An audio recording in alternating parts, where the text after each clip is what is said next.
I don't remember deciding to stay home that night. It wasn't a plan, not really. Just one of those quiet decisions that happens when the world feels too loud and the idea of being alone feels like relief instead of loneliness. The rain had already started by the time the sky darkened. Not the heavy kind that crashes against the windows, but a steady, patient rain. The kind that soaks everything slowly and doesn't seem interested in stopping. It blurred the streetlights outside into long, trembling streaks of orange and gold. I watched it from the living room, sitting on the couch with the light dimmed low. The house felt larger at night. Empty rooms always do. During the day, they feel harmless. At night, they stretch, they breathe. I checked my phone once, out of habit. No messages, no missed calls, nothing pulling me anywhere else. I set it face down on the table and leaned back, listening to the rain settle into its rhythm. That was when I realized how quiet the house really was. Not peaceful quiet, empty quiet. The refrigerator hummed faintly in the kitchen. Somewhere pipes clicked as hot water cooled. The old wall clock ticked with exaggerated patience, each second sounding louder than the last. Everything else was still. I told myself I liked that kind of silence. After a while, I stood and made my way through the living room, turning off the overhead light and leaving only a small lamp on by the couch. Shadows stretched across the floor, long and soft, bending around furniture in familiar shapes. I locked the front door. Then I checked the back door. It was already locked, but I tested it anyway, giving the handle a firm shake. Solid, secure. The rain picked up again, tapping harder against the windows now. The sound wrapped around the house like a blanket, sealing it off from the rest of the world. I remember thinking, this is what quiet is supposed to feel like. Then I heard something else. At first, I thought it was part of the rain. A deeper sound, almost lost beneath the steady patter. I stood still, listening. There it was again, a dull thump, not loud, not sudden, just out of place. It came from somewhere above me. I frowned and tilted my head, listening harder. Houses make noise, I told myself. Wood expands and contracts. Pipes shift. Old places settle. Still, the sound didn't quite fit. It wasn't random. It had weight to it, intention. A few seconds passed. Nothing else happened. I exhaled slowly, feeling foolish for the way my shoulders had tensed. I laughed quietly at myself and turned toward the couch again. That's when it happened a second time. A slow, dragging sound, like something being pulled across the floor upstairs. It lasted only a moment, then stopped. My chest tightened. I stood there, staring toward the ceiling, counting the seconds. 1, 2, 3. The house remained still, the rain filling in the silence like static. I told myself it was nothing. Maybe something fell. Maybe the wind pushed against the house just right. Maybe I was tired. Still, I didn't sit back down. Instead, I reached for my phone and checked the time, just past midnight. The hallway leading to the stairs looked darker than the rest of the house, as if the shadows had thickened there. I stood at the edge of it, hesitating. The air felt cooler near the staircase, brushing against my skin in a way that made me aware of my breathing. I took a step forward, then another. Each footstep sounded too loud in my ears, the soft thud of my shoes echoing more than it should have. I reached the bottom of the stairs and looked up. The upper floor was completely dark, no light from under doors, no glow from windows, just a solid block of shadow waiting above me. "Hello?" I called out. My voice sounded small, thin. The word barely made it halfway up the stairs before the darkness swallowed it. I waited. Nothing answered, no footsteps, no movement. Just the rain, steady and endless. I stood there longer than I meant to, listening for something that would justify the unease crawling up my spine. When nothing came, I forced myself to climb the stairs. Each step creaked under my weight, the sound echoing louder than it should have. I reached the top and flipped on the hallway light. The bulb flickered once before settling into a dull yellow glow. Every door was closed, exactly as I'd left them earlier. I walked to the nearest one and opened it. The bathroom empty. The mirror reflected my face, pale and tight, eyes a little too alert. I closed the door and moved on. The guest room was next. Empty bed, curtains still drawn, nothing out of place. My bedroom looked the same too, bed neatly made. Window shut, no sign that anything had been disturbed. I stood there longer than I needed to, scanning the corners, the shadows beneath the bed, the closet door. Everything looked normal. Still, my chest felt tight. Before leaving the room, I closed the door behind me. I told myself it was just habit. I always closed it when I slept. But that night, I turned the lock. I went back downstairs slowly, every sense tuned to the quiet around me. When I reached the living room, I felt a strange sense of relief, as if I'd escaped something by coming back down. I sat on the couch again, listening to the rain. That's when the lights flickered. Once, twice. And then the house went completely dark. The hum of electricity died instantly, leaving behind a silence so sudden it felt heavy. I didn't move. I waited, heart pounding, listening to the rain and the faint ringing in my ears. And in that darkness, with no light and no sound but my own breathing, I realized something unsettling. The house didn't feel empty anymore. It felt like it was waiting. The darkness didn't lift. I stood in the living room, phone clenched in my hand, its screen black. The power was out. I considered turning on the flashlight, but something felt intentional about the dark. Outside, the rain was a steady rhythm. Inside, the house felt hollow. A floorboard creaked. I froze, my heart hammering.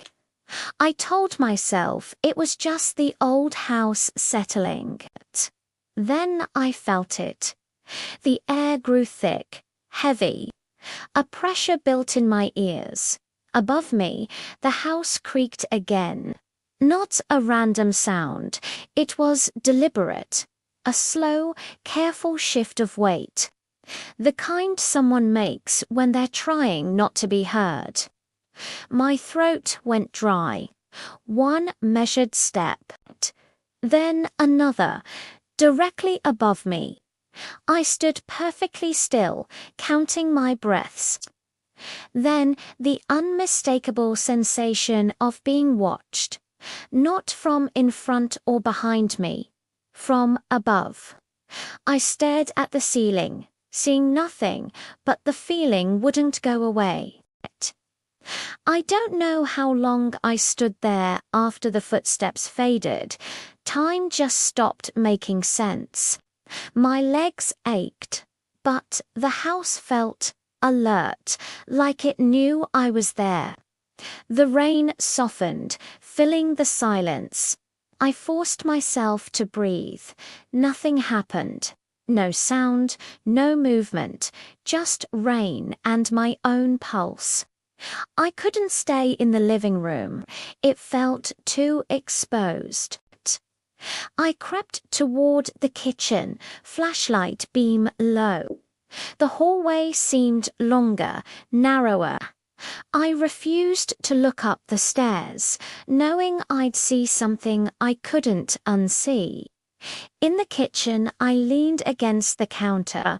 The familiar smell of old wood calmed me slightly, but then I saw it.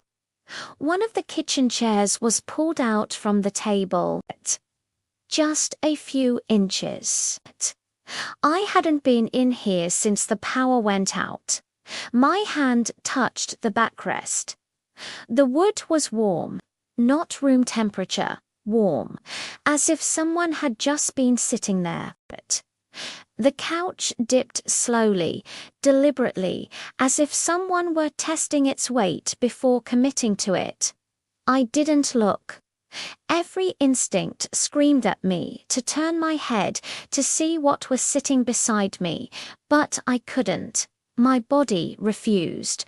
My eyes stayed fixed on the far wall, on the faint reflection of rain sliding down the window. The cushion beside me sank a little more. I felt the shift through the frame of the couch, through my spine, through my bones. The fabric brushed against my arm.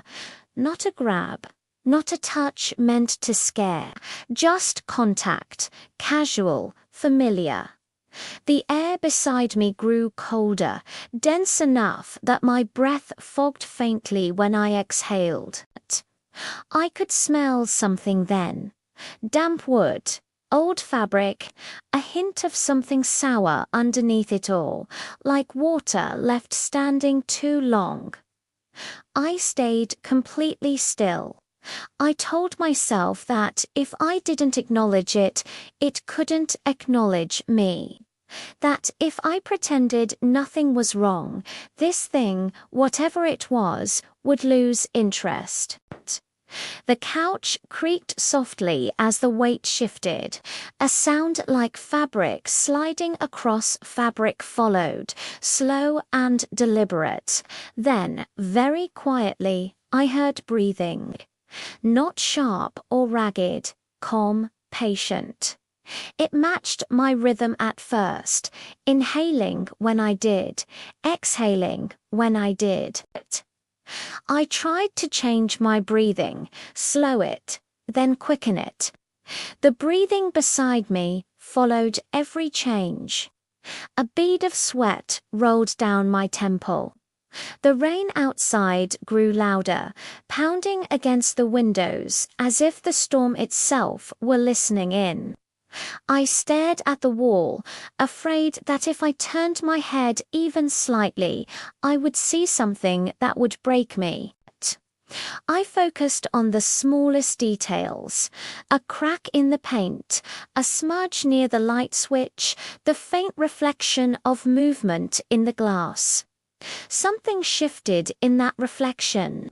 Not a shape, not a face. A distortion, like the air itself was bending. I swallowed hard. The breathing beside me slowed, then stopped. The silence that followed was worse than the sound had been.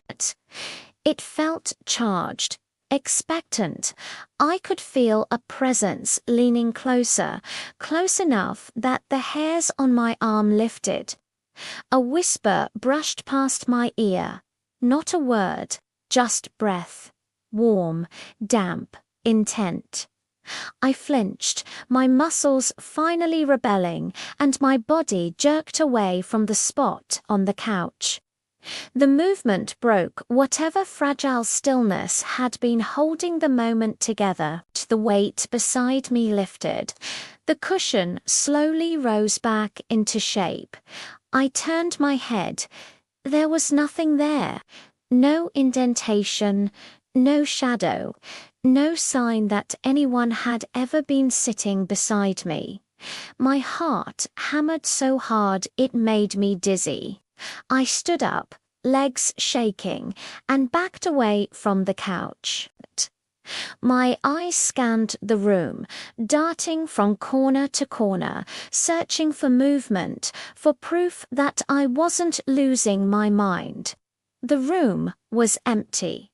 Too empty. The rain outside began to soften, the sound thinning until it was little more than a whisper against the glass. The house creaked as if settling, the same way it always had. For a brief, terrifying moment, everything felt normal again. That's when I noticed the indentation hadn't completely disappeared. The cushion where the weight had been was still slightly compressed, as if something had just stood up. I didn't wait to see what happened next. I grabbed my phone, my keys, anything I could reach, and headed for the front door. My hands shook so badly, I dropped my keys twice before managing to grip them properly. The lock felt stiff under my fingers. Behind me, the house made a sound that froze my blood. A soft, wet shuffle. Close. Very close.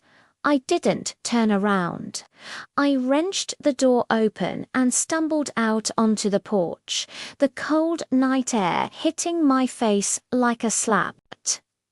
Rain soaked through my clothes instantly, but I didn't care. I ran down the steps, across the yard, onto the driveway. I didn't stop until I reached the street light at the end of the block, its dull orange glow flickering in the rain. I bent over, gasping for breath, hands on my knees. My heart felt like it might tear itself out of my chest. When I finally looked back at the house, every light was on. Every single room, the windows glowed warmly against the darkness, welcoming, normal, peaceful, as if nothing had happened at all. I stared at the front door, half expecting it to open. It didn't. The rain kept falling. And slowly, painfully, I realized something that made my stomach drop. I hadn't turned the lights on before I ran.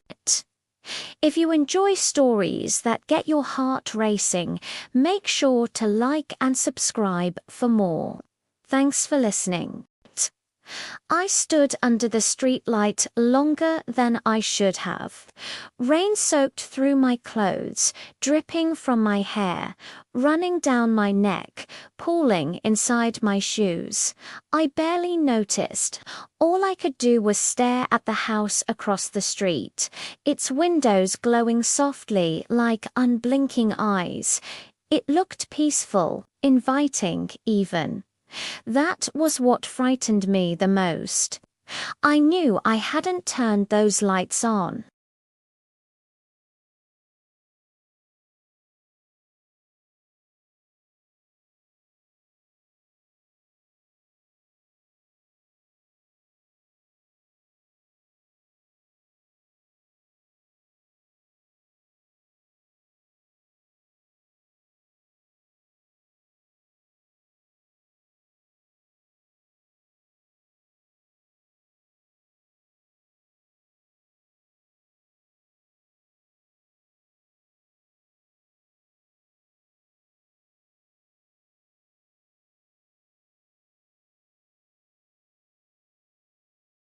That thought almost made sense.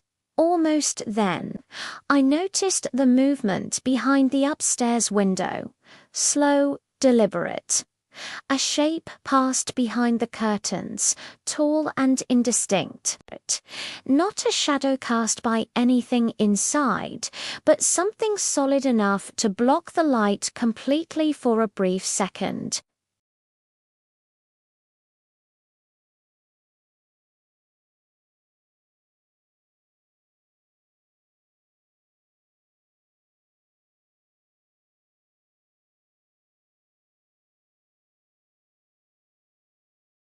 My heart slammed against my ribs, panic rising fast and hot in my chest.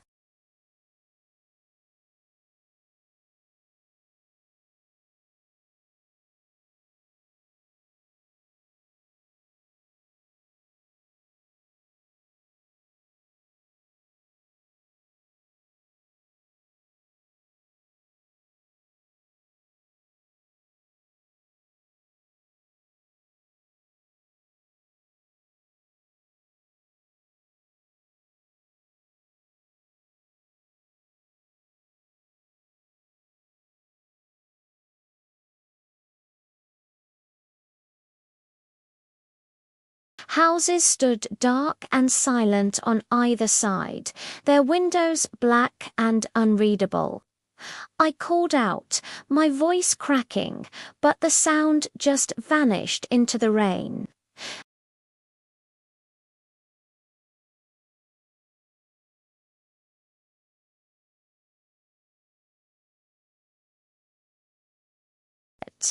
I could feel it though, that same heavy presence spilling out onto the porch, seeping into the night air like fog.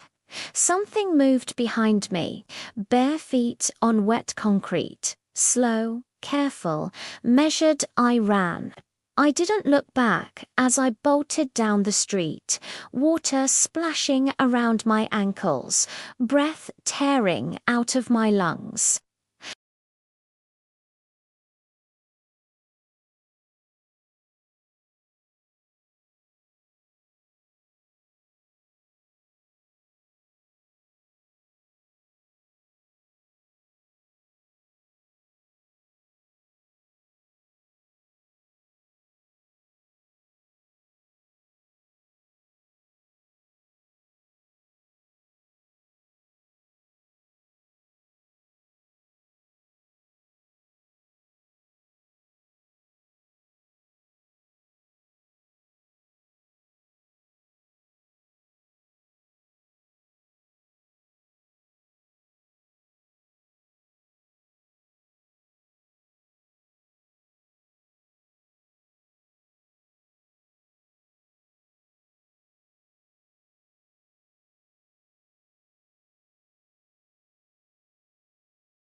That was when I noticed the footprints.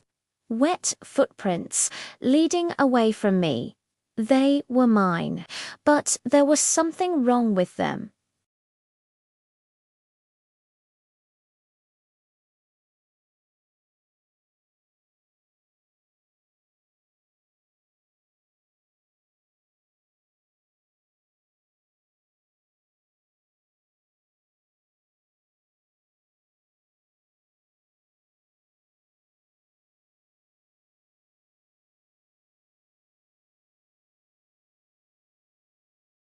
The air grew heavier with every step I took. The rain seemed to fall straight down, unnaturally straight, as if frozen in place between moments. My chest tightened as I forced myself to keep walking, afraid of what might happen if I stopped. Then I heard it. A soft sound right beside my ear. A breath, warm. Familiar. "I've been waiting," it whispered. I froze. The voice was calm, gentle, almost kind. It sounded like mine. I turned my head slowly. Nothing was there, but the whisper came again, closer this time, brushing against my ear like a memory I couldn't shake. "You finally noticed me."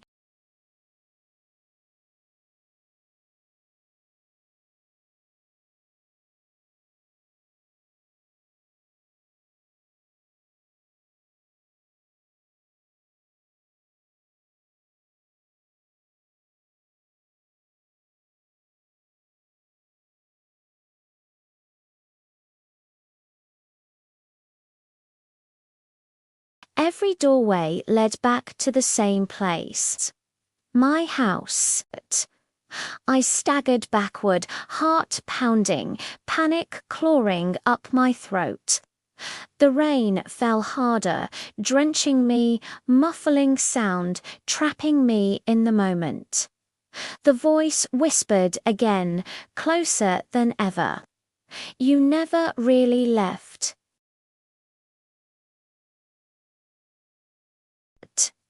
The darkness wasn't empty. That was the first thing I understood when the light went out completely.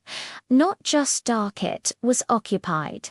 The kind of darkness that presses against your skin, that listens.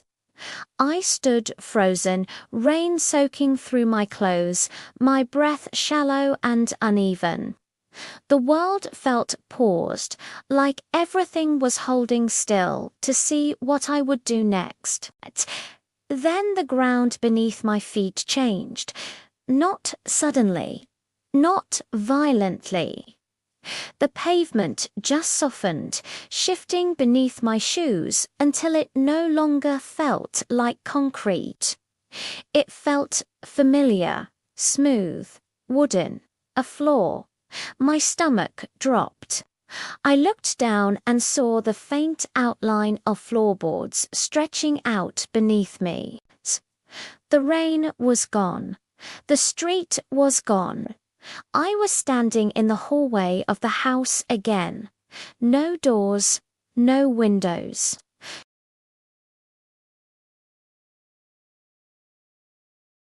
I hadn't walked back in. The house had come to me. My breath fogged in the cold air. It smelled old dust, damp wood, and something metallic underneath it all. Every sound was magnified. The soft scuff of my shoes, the uneven rhythm of my breathing, the quiet hum of the house settling around me. I took a step forward. The floor creaked in greeting. It felt deliberate, like an acknowledgement. The hallway lights flickered weakly, just enough to show me peeling wallpaper and faint stains along the walls. Shapes moved in the corners of my vision, retreating whenever I tried to focus on them. I didn't know where I was going, but the house did. It guided me gently. A draft here, a shadow there. Every time I hesitated, the darkness behind me thickened, pressing closer, urging me forward. I passed doors as I walked. Each one closed. Each one felt wrong. I stopped at the first door on my left. My hand hovered over the handle, trembling. Something inside me screamed not to touch it, but another part quieter, heavier urged me on. I turned the knob. The room beyond was my bedroom, but not as it was now, as it had been years ago. Different bed, different furniture, different color walls.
The floorboards groaned. "It doesn't take much," he continued. "Just a little time, a little attention, a little loneliness." The lights flickered.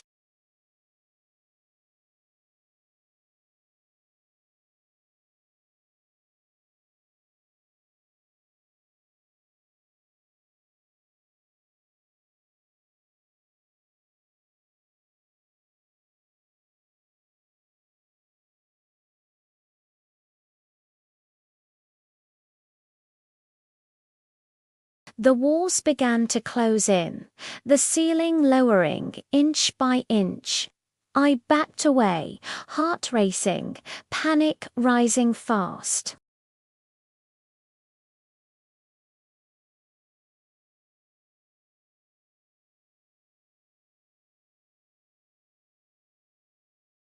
The hallway stretched endlessly ahead of me, doors blurring past.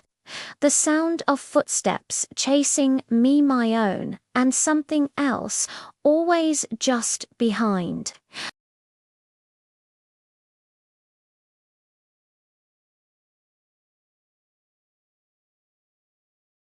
And then I burst through a door into blinding light.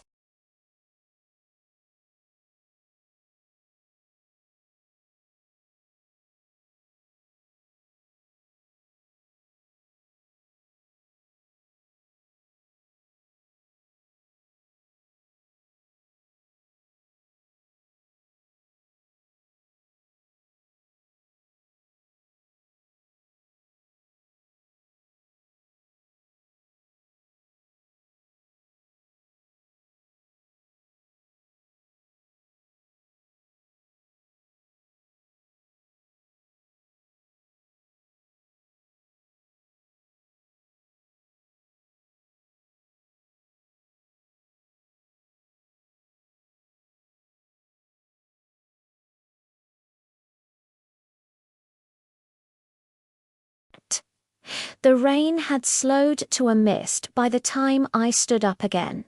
My clothes clung to me, heavy and cold, but I barely felt it. All my attention was locked on the house across the street. It looked ordinary, now too ordinary. Dark windows, closed doors. No sign of movement. If I hadn't lived through the last few hours, I might have believed nothing had happened at all. I took a step toward it, then another.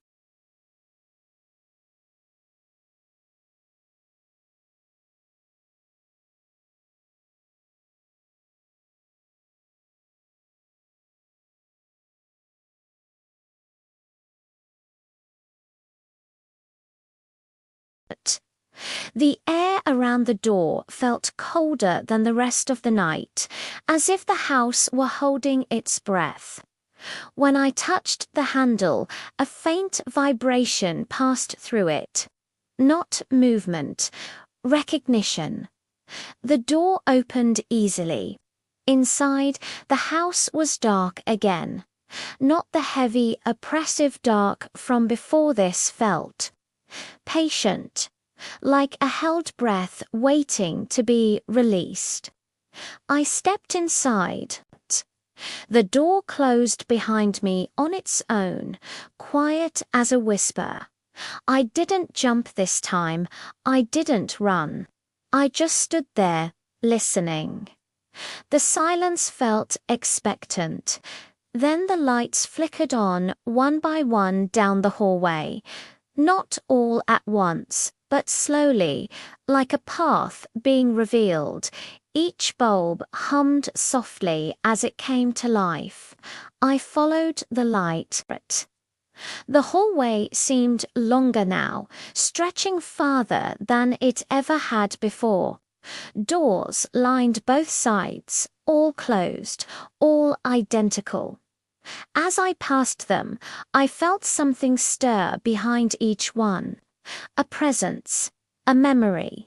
Whispers brushed against my thoughts, too faint to understand, but heavy with emotion, regret, fear. loneliness. I stopped in front of a door at the end of the hall. It looked different from the others. Older. The paint was cracked and peeling, the handle worn smooth by countless hands. This door felt important. I reached for it, hesitated, then pushed it open. Inside was a room I didn't recognize at first. It was small, bare. A single window looked out into darkness. No stars, no streetlights, just black. In the center of the room sat a wooden chair, and tied to it, someone who looked exactly like me. Not the older version I'd seen before. Not a memory. This one was alive, breathing hard, eyes wide with fear. He looked up when I entered, relief flooding his face. "Thank God," he whispered. "You have to help me. I've been stuck here for so long." My stomach twisted. "How long?" I asked, my voice barely working. He swallowed. "I don't know. Time doesn't work right here. It just stretches." I took a step closer. "Why do you look like me?" His lips trembled. "Because I am you, or I was." Before the house took what it needed, the air grew heavy, pressing against my chest. I wanted to deny it, to laugh it off, but deep down something clicked into place. The house didn't just trap people, it replaced them. It took pieces, memories, versions of people who had wandered too close, who had stayed too long, and when it was done, it let them go, changed. The man in the chair leaned forward as far as his bindings would allow. "You can still leave," he said urgently. "But if you do, it will keep a part of you. It always does." I shook my head, and if I don't, his gaze softened with something like pity. "Then you become part of it." One of the rooms, one of the voices.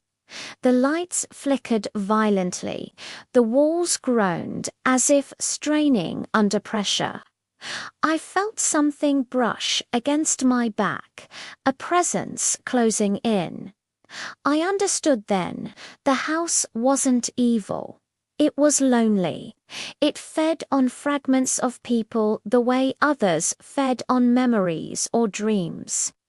It didn't kill, it kept. I backed toward the doorway, heart pounding. "I won't stay," I said. The version of me in the chair smiled sadly. "No one ever means to." The room began to shake. Cracks spread along the walls, light spilling through them like veins of fire. The air filled with whispers, overlapping, desperate, pleading. I turned and ran. The hallway twisted and buckled around me, doors slamming open and shut as I passed. Shadows reached out, brushing my arms, tugging at my clothes, trying to slow me down. I ran harder. The front door appeared ahead, glowing faintly. I threw myself at it, and the world shattered into light. I woke up on the pavement, cold stone pressed against my cheek. The smell of wet asphalt and rain filled my lungs as I sucked in a sharp breath, coughing hard. My body ached like I'd fallen from a great height, every muscle screaming in protest. For a moment, I didn't know where I was. Then I remembered. The house. I sat up too fast and nearly blacked out. The street was empty, silent except for the soft hiss of rain on concrete. Streetlights glowed weakly above me, casting pale halos across the road. I was outside, really outside. I pushed myself to my feet, heart hammering, and turned toward the house. It stood exactly where it always had. Quiet, dark, ordinary.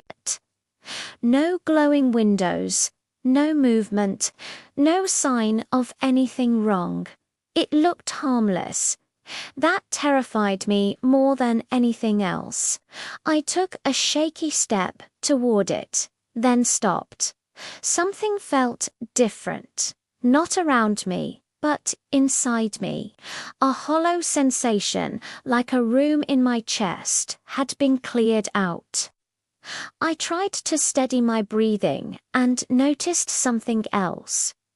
The fear was fading, not easing, not calming. The sharp edge of panic that had kept me alive through the night was dulling, replaced by an unsettling calm. I should have been shaking, crying, running as far away as I could. Instead, I felt empty. I looked down at my hands. They looked normal, but they didn't feel like mine. I flexed my fingers, watching them move with a strange detachment, like I was observing someone else's body.